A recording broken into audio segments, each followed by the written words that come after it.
asin darakulang bareta kan aldaw. Mga baretang balansyado, dainimping kikilingan, asin makatotohanan. DCGB, Bareta alas 7. Mga preskong bareta sa lado lokal, nasyonal, internasyonal, asin iba pa. Bareta alas 7. Digdi sa GB, garantisadong bareta. Marahay na aga mga tugang, Martes po ngunyan, petsa 24 sa bulan kan Marso 2026. Ini pong bareta alas 7, asin sideline sa itong darakulang mga bareta sa lado lokal. Bagong minimum wage sa Bicol Region ipapatog na ang first tranche sa Abril 8, sigon sa Dole Bicol. Duterte Highway isasarado kan gobyerno lokal kan Daraga sa Marso 29, poon alas 4 nin aga. Sorsogon Provincial Disaster Risk Reduction Management Council inaprubaran ang propestong ipairarom ang probinsya sa state of calamity dahil sa pagitaas ng aktibidad ng Bulkan Bulusan asin ang nagpapadagos na aumento sa presyo ng petrolyo dahil sa karibokan sa Medyo Oriente. Ligao City BFP nag-abiso sa publiko kontra sa mga nagsasaginsagi ng miyembro kan ahensya. Sa lado nasyonal, Makabayan Black naghirit ng emergency session para masolusyonan ang halangkaw na presyo ng petrolyo. PBBM ipinag-orden ang pagbilog ni Crisis Committee sa tahaw kan krisis sa Medyo Oriente. Distribusyon ng 3,000 pesos na fuel subsidy sa mga parasira magpapadagos sa tahaw kan tensyon sa Middle East. Senator Hontiveros nangapudan sa gobyerno na aksyonan ang agrangay kan mga tsuper asin commuter. Sa ibang nasyon, Middle East tension posibleng magkausa ng pinakamalalang energy crisis sa loob ni nagkapirang dekada sigon sa International Energy Agency. Baretang sports, Pinay tennis star Alex Yala dai nakalusot kay Carolina Muchova kan check sa round of 16 sa Miami Open. Mga tugang yan na headlines katulong darakulang mga bareta. Ngunyan pong bareta alas 7, March 24, 2026. Asin kami po ang sa mga magiging tagapagbareta. Ako po si Jasmine Balolo. Ako man po si Mardela Daing Iba. Ngunyan sa detalles kan mga bareta enot sa lado lokal. Ang baretang ini hatod sa Indokan. Optin Lutein Capsule. Alagaan ang paningin sa tulong ng Optin. Kitang-kita ang kalusugan ng mata. Ipapatog na sa Abril 8 ngunyan na taon ang dugang na 20 pesos sa minimum wage sa Rio Bicol para sa mga minimum wage earners kang pribadong sektor. Sigong kay Regional Tripartite Wages and Productivity Board Chairperson as in Department of Labor and Employment Bicol Regional Director Emelda Gatinao, parte ni ka na probadong 45 pesos na minimum wage increase kung saan ang natatadang 25 pesos idudugang sa Disyembre 1, 2026. Gustong sabihon ang presenteng 435 pesos na minimum wage magiging 455 sa Abril 8 asin magiging 480 naman sa Disyembre. Sinabi man ni Gatinao na ang desisyon na pinalisar matapos ang serye ng konsultasyon sa publiko sa pagi ng public hearings sa mga iba-ibang probinsya sa riyon kung saan pigkonsiderar ang mga ipinahayag ng sentimento ka mga employers, labor groups, government agencies asin iba pang stakeholders. Ang baretang ini hatod sa Indokan, Mega One. Ang Mega One ay may 21 sangkap para matulungan ka sa iba't ibang karamdaman tulad ng diabetes, high blood, stroke, arthritis, kidney failure, cancer, viruses, at iba pa. Tumawag kay Doc Joy Bitito sa 0998-975-8121 or 0917-853-8933. Pinag-abisuhan kan Bureau of Fire Protection o BFP Ligao City ang publiko na maging maikmat sa mga nagsasaginsagi ng mga miyembro kan ahensya. Sa ipinaluwas na abiso kan BFP Ligao City, sarong concerned citizen hali sa Barangay Binatagan, Ligao City ang nagpaabot nin impormasyon sa istasyon na sarong grupo nin mga kalalakihan sulog ang asul na uniform ang nagrani sa residensya kan sa iyang tugang. Nagpamidbid ang mga ini bilang miyembro kan BFP asin pinagsabi na i-inspeksyonon sa naninda ang LPG tanks asin nagpupumirit na maglaog sa residensya. Pinagtawan doon kan ahensya na ang lehitimong mga personahes kan BFP ang nagkukondisir ng inspeksyon gamit ang kumpletong uniforme. Asin may pugol na inspection order pati na ang mga identification cards. Ang mga pinagkukondisir man nindang inspeksyon, ang pinagkukoordinar o ipinagkukoordinar nindang marhay sa mga opisyales de barangay. Katakod kaini pinag-abisuhan man kan BFP Ligaw ang publiko na maging maikmat asin dai pagtugutan na maglaog ang mga individual na nagpapamidbid bilang personahes kan BFP na dai magkakanigong identifikasyon asin dokumentos. Mientras tanto, kinansilar kan lokal na gobyerno kan Ligao City ang dating taulan na Coastal Caravan kan syudad sa pamamayo ni Mayor Nando Gonzales parte kan selebrasyon kan Cityhood Anniversary. Kada ika-24 kan Marso kada taon, sa ultima dia kan selebrasyon ang mga aktibidad pigsentro sa mga coastal barangays kan syudad na nakalinyadan kadako na aktibidad arog ang pagtanom ng bakawan, o mangrove, clean up drive asin iba paalaga dahil ni mangyayari ngunyan dahil sa panahon nin pagtipid asin nakabandera ang krisis. Sa kanselasyon kan nakatuda na aktibidad magkakaigwana sa nangunyanin civic parade sa palibot kan siyudad ng Ligao mantang deklaradong official non-working holiday sa munisipyo kan Ligao dahil sa ka-25 taon na pagkakamok na bilang siyudad kan nasambit na banwa ang lugar. Nasa 204,000 na mga paraoma sa bilog na rehiyon Bicol ang pinaglalaoman na makakabenepisyo sa Camarines Sur Food Complex. Binisita ini kasudma ni Presidente Ferdinand Marcos Jr. tanganing maipahiling sa mga publiko ang flagship agricultural initiatives kan gobyerno nasyonal para sa mga paraoma kan rehiyon. Kaibahan man na binisita ang Fruit and Vegetable Processing Facility, pati na ang Bicol Mega Cold Storage Facility Pili, kung sa nagkaigwanin oportunidad ang presidente na makahampang ang mga paraoma asin matauanin kasimbagan ang mga pinagpaabot nindang mga pangangaipuhan sa paagi kan Department of Agriculture. Sa katakod na bareta, tinawanin doon ni Presidente Bongbong Marcos Jr. ang modernisasyon kan agrikultura sa nasyon matapos niyang panginutan ng inspeksyon ka mga solar-powered irrigation project o SPIP sa Barangay San Ramon, Bula, Camarines Sur, Kasuapon. Kaibanan kang Presidente sa nasabing aktibidad, sina Agriculture Secretary Francisco Tio Laurel Jr., NIA Administrator Engineer Eduardo Guillen, Camarines Sur Governor Luis Raymond Villapuerte Jr. asin Representative Miguel Luis Villapuerte. Sa nasabing pagbisita, formal na pig-turnover ka National Irrigation Administration o NIA ang duwang SPIP na may kabilugan na kantidad na sobra sa 332 milyon pesos. Piglalao na sobra sa 1,800 na paraoma sa probinsya ang makikinabang sa mas barato asin eco-friendly na supply ng tubig para sa indang mga tanuman. Kasabay sa mga pigdistribuir ang San Agustin San Ramon Agrarian Reform Farmers Cooperative SPIP na nagkakantidad ng 126.73 milyon na makukuha sa banwaan kan Bula asin News Masava Solar Pump Irrigation Project Phase 1 na makukuha man sa Minalaba, Camarines Sur na nagkakantidad ng 205.46 milyon pesos. Ang paggamit ng solar energy sa irigasyon parte kan estratehiya kan gobyerno tanganing bawasan ang gastos kan mga paraoma sa krudo asin kuryente. Inanunsyo kan lokal na gobyerno kan Daraga ang gigibuhon na road closure kan Daraga Urban Tourism Eco Route o Duterte Highway sa Marso 29 alas 4 nin maagahon sagod alas 10 nin pagkaaga. Sigun sa impormasyon, katakod ini kan gigibuhon na Dalagan Magayon 2026 Fun Run for a Cause kan JCI Daraga asin lokal na gobyerno kan munisipalidad. Ang nasabing lakdang maabot na masiguro ang kaligtasan kan publiko asin ang matanos na dalagan kan nasabing aktibidad. Pinag-abisuhan man ang mga motorista na mag-agi sa mga alternatibong ruta asin laoman ang traffic rerouting.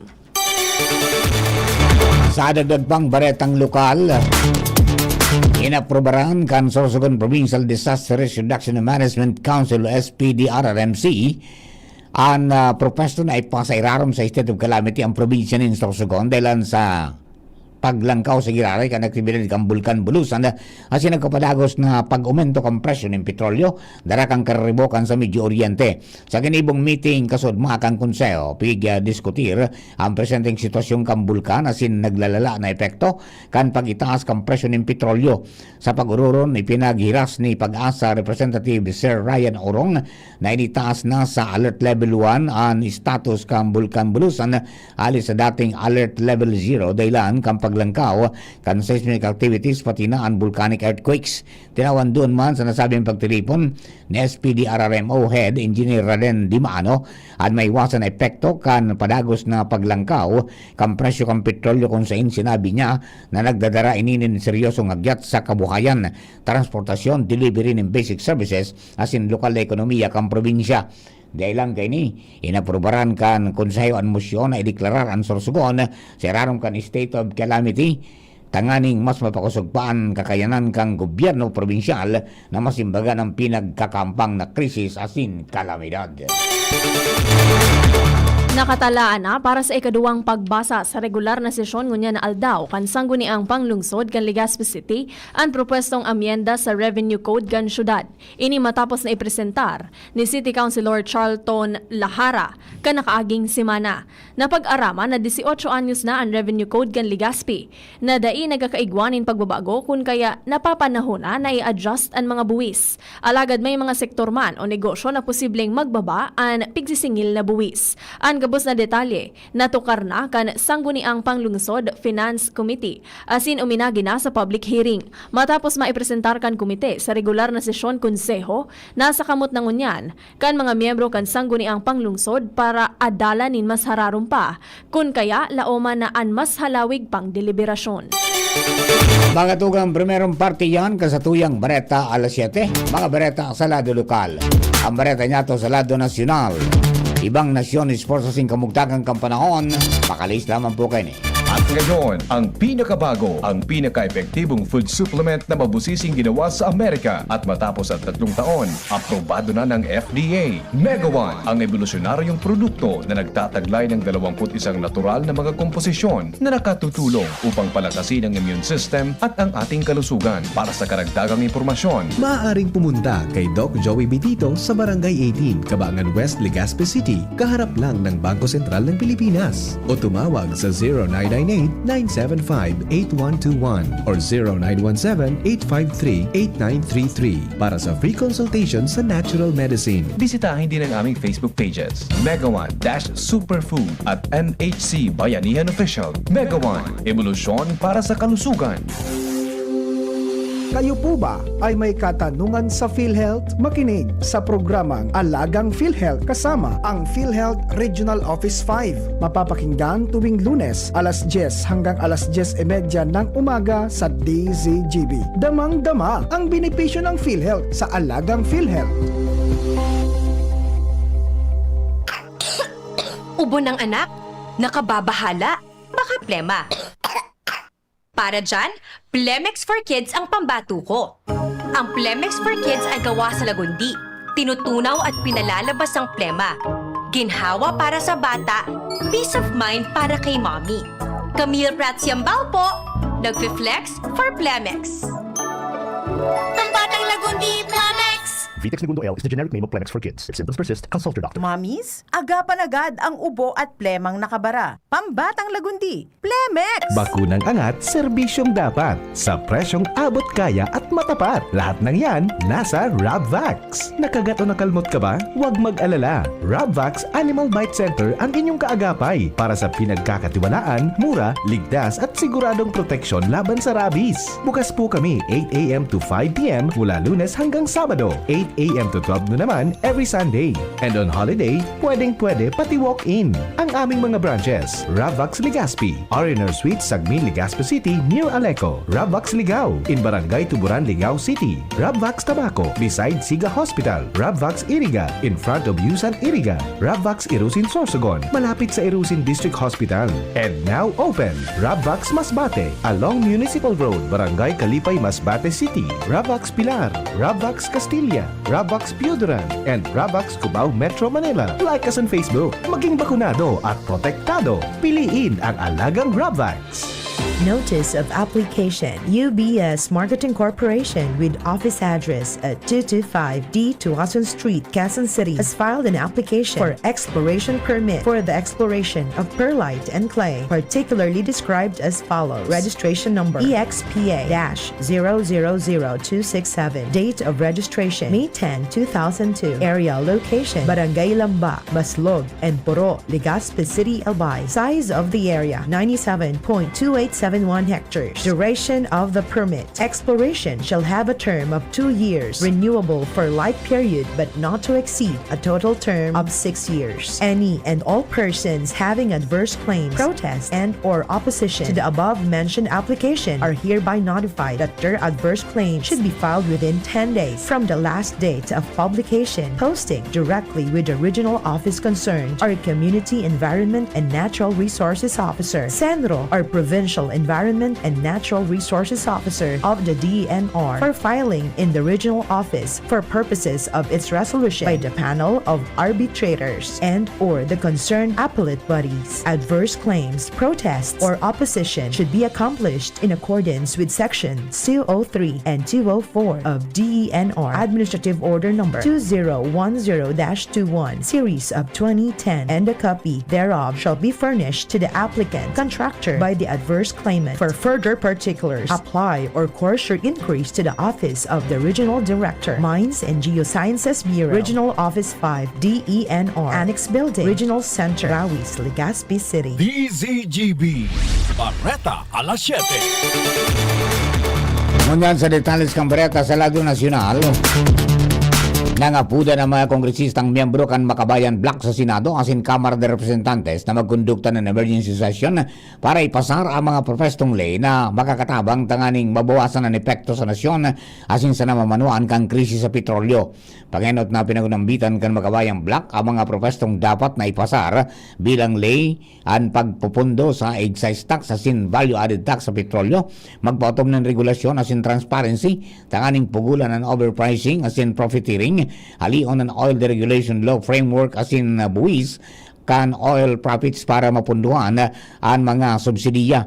Kasabay kan makusog na pagkondinar ni na Congressman Antonio Tino Sara Ilago asin rin Nico kan Makabayan Bloc ang pahayag ng administrasyon na daing namamatay na krisis sa produktong petrolyo. Sa nang tinawanin doon na malinaw na apektado na ang mga Pilipino kan pangkinaba na problema sa supply asin presyo ng petrolyo, nagitaas na presyo ng kuryente asin mga pangenot na barakalon.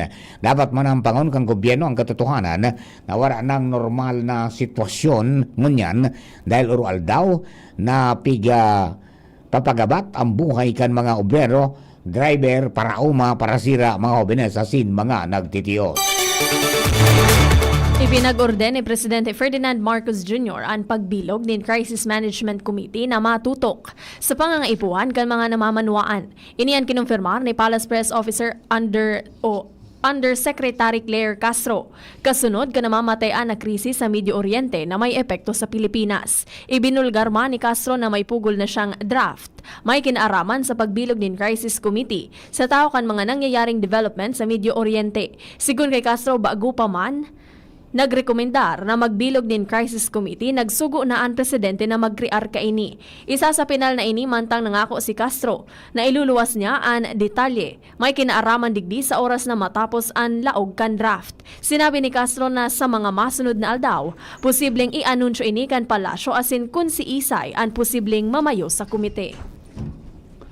Sa iba pa niya itong baretang nasyonal, siniguro kang Bureau of Fisheries and Aquatic Resources o BFAR na daing magiging patod ang distribusyon kan 3,000 pesos na fuel subsidy para sa mga parasira sa bilog na nasyon, tanganing protiran ang sa indang kabuhayan kontra sa epekto kan tensyon sa Medio Oriente.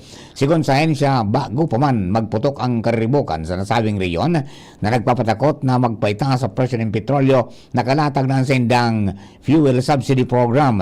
Sa kunyan, abot na sa sobra 10,000 ang mga parasira. Halis sa maniba-ibang riyon ang nakinabang sa nasabing ayuda. Tanganing mas maparikas ang dalagan kang programa, nagkoordinar na ang BFAR sa Development Bank of the Philippines o DBP para sa tulos na pagpapaluwas kan kadagdagan na fondo. Sa irarom kan Fuel Assistance Program, ang lambang kwalipikadong parasira maresibi nin one-time na ayuda. I-distribute ni sa paagi kan cash card o voucher na pigdisenyo para mas maging madali ang pagkuanin tabang partikular na sa mga benepisyaryo naka-star sa mga lugar na harayo sa mga gasolinahan. Mentas na matapos ang sektor nin pagsira, kinumpirmar kan Department of Agriculture o DA na isusunod naman kan gobyerno ang pagtaon ng fuel assistance sa mga paraomang nakadepende sa paggamit ng mga makinarya sa saindang umahan. Kay Duha na magdangog asin umaksyon ang gobyerno sa agrangay kan mga tsuper asin commuter ngunya na nagiitaas na naman ang presyo kan petrolyo sigun kay Senator Risa Hontiveros. Sa sarong pahayag sinabi kan senador na nagdadakul na ang gustong magtipid asin maglunad sa public transport pero nagdidiit ang nagbabiyahing PUVs dahil sa lugi. Enot nang nagsumitir si Hontiveros nin Senate Bill number 1986 na nagsusulong kan 52.8 billion pesos na subsidy package kung saan 12 billion pesos kaini itatagama bilang transport subsidy. Para sa mga tsuper, tinawanin doon pakan senador na dapat na tabangan ang transport cooperatives na nagsasalo sa gastos kan diesel asin sa pagbayad nin bank loans para sa mga bagong jeep. Sa paay kan expanded service contracting program, magigibo kan transport co-ops ang trabaho ninda. An biyahe ang mga tsuper sa indang ruta imbis na magpondo asin maglaom sa ayuda. Sigun pa kay Hontiveros na dapat man parikason ang distribusyon ng transport subsidies asin halion ang red tape. An mahalaga, tulos na maghiro ang Malacanang asin ang bilog na gobyerno. Dai na paghalato na paralisar ang bilog na transportang sektor asin mag-itaas lalo ang presyo kan barakalon, hinguwahon ang mga solusyon na pigahalat kan mga namamanwaan. Mientras tanto kinundinar asin pipa investigaran akan Philippine National Police o PNP ang kaso kan paggadaan asin pagbadil sa sarong radio broadcaster sa Negros Occidental. Sigung kay PNP Chief Police General Jose Melencio Nartates Jr. na nagdesignar asin sinugo na niya ang mga tracker team sa probinsya para padagos na hanapon ang mga suspetsado sa krimen. Base sa initial na report, nakatindog sa luwas ni Narong ang biktima kan ranihon alni kan sarong puting lunadan asin sa kabinadil baril sa payo na tulos na naging daylan kan pagkagadang kay ni. Mientras na sigon kay PNP spokesperson asin Public Information Office Chief Police Brigadier General Randolph Tuanyo na nagbilog na ang sarong Special Task Force asin pala polisiya para magkondukta ni nararom na investigasyon sa insidente para mas maraman naman kung ano ang dalagan talaga asin ang motibo sa krimen na yuman ang pagkakonektar sa ngunyan sa trabaho kay ni bilang radio broadcaster o sa pagiging job order employee kay ni sa lokal na gobyerno sa lugar. Big turnover kan Independent Commission for Infrastructure o ICI sa Department of Justice o DOJ an sa indang mga dokumento. May kinaaraman kan investigasyon sa pigsasabing maanumalyang flood control projects. Pinanginota ni ICI Chairperson Andres Reyes Jr. ang turnover na pig-atenderan ni Secretary Frederick Vida, Prosecutor General Richard Anthony Fadulion, as the National Bureau of Investigation o NBI Director Melvin Matibag. Sigon kay DOJ spokesperson Polo Martinez, na pag-aadalan ka na hensya ang mga dokumento para maaraman kung may posibleng lead. Pwede man na isumiter kan DOJ an sa indang rekomendasyon as in findings sa Office of the Ombudsman. Magigirumduman na enot ng pigsumiter kan ICI an sa indang mga dokumentos sa Ombudsman kan nakaaging semana.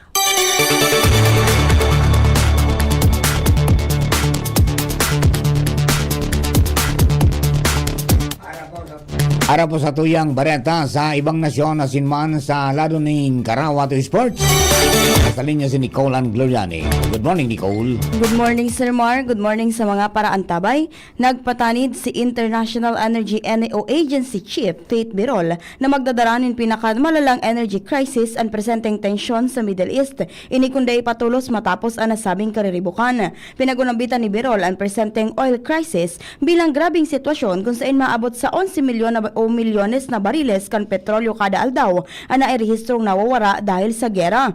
Ini mas sobra pa kaysa sa duwang magkasunod na oil crisis na dati nang namatayan sa bilog na kinaban kan 1970 kung saan maabot sa nakaito sa 5 milyones na bariles ng petrolyo ang nawawara kada aldaw. Enot na nagpuon ng gera entry kan Estados Unidos as in Iran kan Pebrero 28, 2026 kung saan piglansar kan Amerika ang Operation Epic Fury sarong joint US-Israeli military campaign. Kasuhapon suminakat na sa $113.44 per barrel ang presyo kan North Sea Brent crude oil as in posible pa ining ulalo pa ining maglangkaw mantang dain nagkukulpa ang tensyon sa nasabing rehiyon.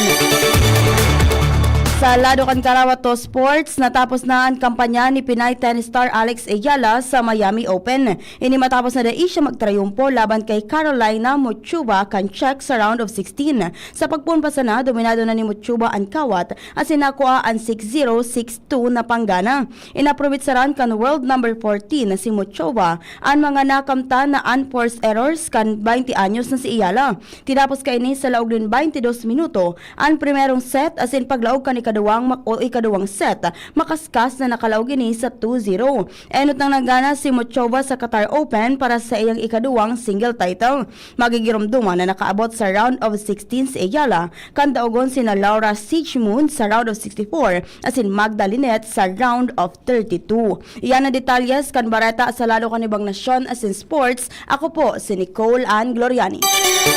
Thank you, Nicole. Para po sa kamugtakan ng ito yung panahon nasa linya man si Sir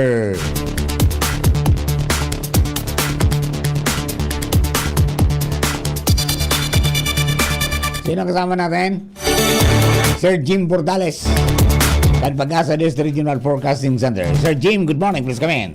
Marahay na aga sa mga paraantabay para sa tuyang weather forecast. Padagos na nakakaapektar ang easterlies o suduro sa halita sa dagat Pasipiko sa bilog na nasyon. Kaya alauman po dito sa Kabikulan. Magayon ang panahon pero lauman niya to ang medyo mainit asin maalingahot ulingani ka ining easterlies. So posible manggararay itong mga biriglaang pag-uran kung minsan may kaibang pagkikilat asin pagdaguldulian. Pero dahi man niya to piglalauman na maaloy asin dahi man niya to piglalauman na makusog. Sa ngunyan, wala pa manggararay kitang namomonitor na LPA o bagyo sa laokan sa tuyang area of responsibility. Asin lauman ta sa masunod na 2 tulong aldaw. Wala man kitang lalauman na bagyo na pwedeng makaapektar sa tuyang nasyon. So digdi manggararay sa Kabikulan, ang Doros magiging maluyaman sa nasundo sa moderato, ali yan sa norte sirangan. Asin sa ngunyan, wala man kitang nakabanderang gale warning sa mga kadagatan na sakop kan Kabikulan. Ang sa tuyang estimated wave height nasa 0.6 sundong 2.5 meters man sana. So ingat manggiraray sa mga nagagaramit isaralit na bangka pagka nagkakaigwa po kit thunderstorm duman sa kadagatan dahil posible ang biglaang pagkusog kan Doros asin pagtaas kan alon. Sa tuyang temperatura sa maghapon pinakahababa na sa 21 degrees Celsius asin pinakahalangkaw posibleng umabot sundong 30 degrees Celsius. Kaso hapon nagpaluwas na kita kay press release na nag-terminate digdi sa northeast monsoon ng amihan. So gustong sabihin kay ni luway-luway na kitang mapasiring duman sa panahon na talagang mababawasan na itong sa tuyang pag-uran asin mas laumantaan paglangkaw kan temperatura sa satuyang kapalibutan. So yun sa tuyang update para sa kamugtakan kan sa tuyang panahon. Hali po digdi sa Pag-asa DOS de Legazpi. Jaime Bordales po sa liwat panahay na aga. Thank you very much, Sir Jim.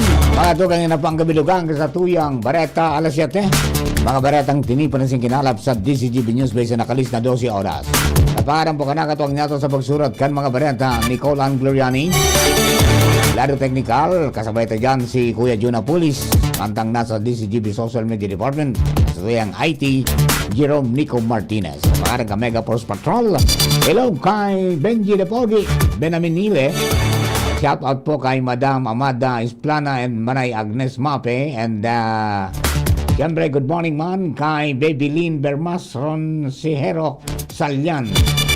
Nagpapabati ng happy birthday sa kuya niya, di pinangalanan. Sabi ni Baby Lynn Salyan kan Kabuyaw, Laguna. Siring man si Rodi Candano, good morning. Si John Friel Nasi, good morning. Lerna Batalier, good morning. And Omi Reyes Talola, good morning. Siring man si Sir King Rinaldo, namo sa Bunker Hill, sa Bunker 1 Legazpi. Gerald Aranya, Canela Drive, Gugon Legazpi. Sir Jeff Santos, good morning. At saka si Kuya Bob Gandano, good morning dyan po sa Tabaco. Bing Ben Bones sa Malilipot. At yun sa kabos po nakatune in sa 7 kHz sa bitang ka mga radyo sa AM Band. As in 106.9 WGB FM Tabaco City. Kami po ang sila mga naging tagapagbareta. Ako po, si Jasmine Balolon. Ako po si Marlila Dengeva. Thank you for giving us company. God bless the Philippines. Abangan na po masunod ang Apot with BP Henry Maceda. Yan ang DCGB Bareta alas 7. Abangan Giraray sa aga.